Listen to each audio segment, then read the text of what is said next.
Hi, this is Tutor Nick P, and this is noun phrase 218.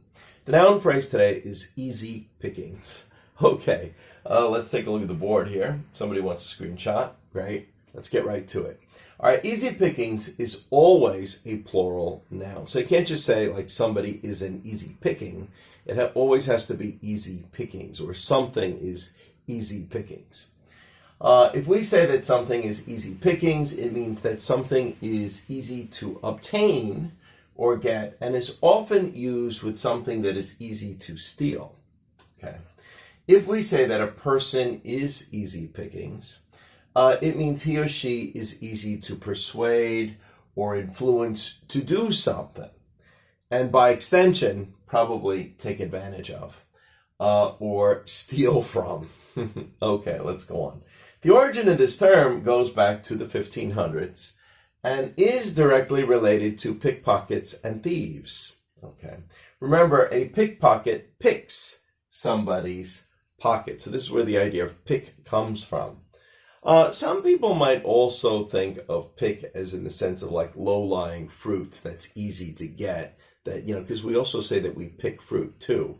But really, the origin came from the idea of pickpockets and thieves. Let's go on.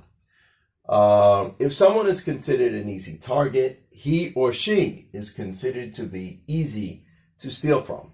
Thus, we get the term easy pickings. Okay, and let's just look. We have several examples here.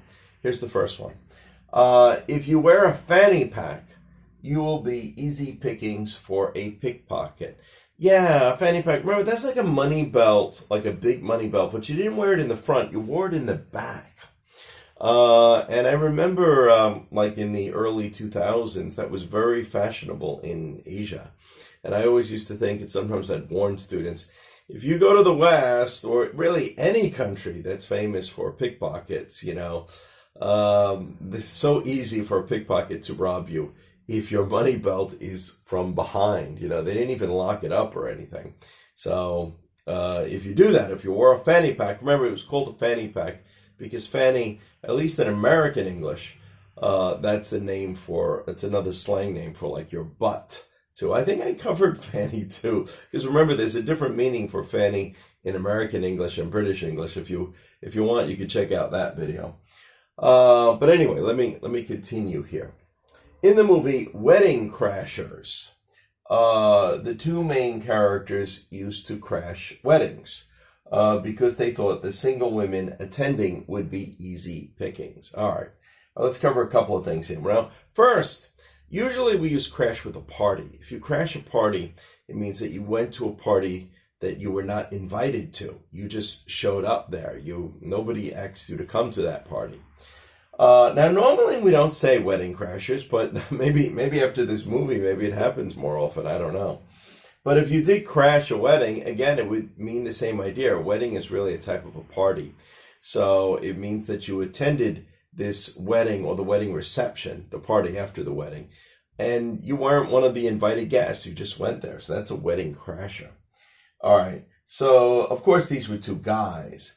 And their thinking their logic was that, at weddings, especially a lot of the single women, they think, oh, when am I going to get married? Oh, I'm still single. And, all these feelings come out in them.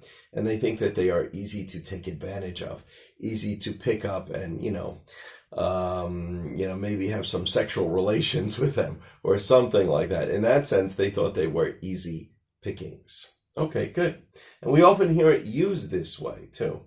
Or number 3 here, many credit card companies would often target college students. They considered them to be easy pickings because they could get them to sign up by offering a very cheap free gift. Yeah, something that's only worth like $1 or a few dollars.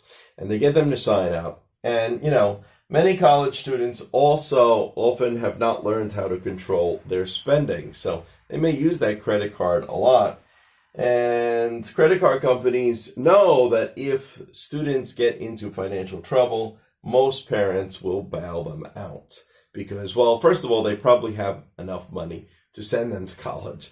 and then they don't want their children to start off of being in debt, in the credit card debt, so they will probably help to pay it off. So they sometimes target them. They think they are easy pickings to take advantage of by doing this.